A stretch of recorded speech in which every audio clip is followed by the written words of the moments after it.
প্রিয় সহযোদ্ধাগণ, কেমন আছেন সবাই? দেখতে দেখতে একটি নির্বাচন অধ্যায় শেষ হলো, আর আমাদের সামনে উপস্থিত হলো বরকতময় মাহে রমাদান।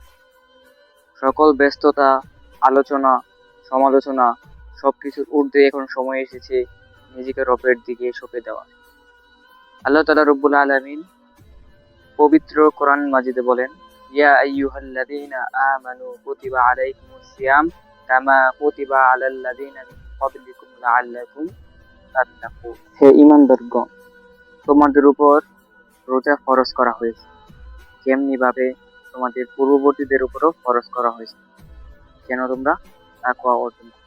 এই মাস শুধু আমাদের জন্য রোজা রাখার একটি মাস নয়, এটি নিজেকে পরিবর্তন করার, আত্মশুদ্ধি, সমালোচনা এবং তাকওয়া অর্জন করার মাস। এই মাস শুধু আমাদের ক্ষমতা এবং জনপ্রিয়তা শিক্ষা, বরং আল্লাহর সাফল্য অর্জন করাই চূড়ান্ত সাফল্য, সে শিক্ষা দেয়। রাসূলুল্লাহ সাল্লাল্লাহু আলাইহি ওয়াসাল্লাম বলেছেন, যে ব্যক্তি সওয়াবের আশায় এবং ঈমানের সাথে রমাদানের রোজা রাখে, আল্লাহ তার পিছনের সমস্ত গুনাহ মাফ করে দেন। সুতরাং হে উম্মাহ, এবার সময় এসেছে, এবার একটু থামুন, নিজেকে প্রশ্ন করুন, নিজের ঈমান কতটুকু সচল এবং নিজের কতটুকু সম্পর্ক কোরআনের সাথে। রমাদান হলো ফিরে আসার মাস, রমাদান হলো কোরআনের মাস, রমাদান হলো দোয়া কবুলের মাস।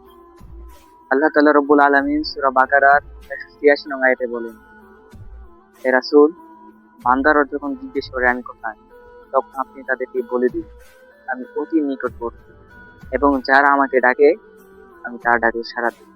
সুতরাং প্রিয় সহযোদ্ধাগণ, প্রিয় মুসলিম উম্মাহ, এখন সময় এসেছে নিজেকে আত্মশুদ্ধি করার, নিজেকে নতুন করে গঠন করার, নিজের ঈমানকে পরিপূর্ণ করার।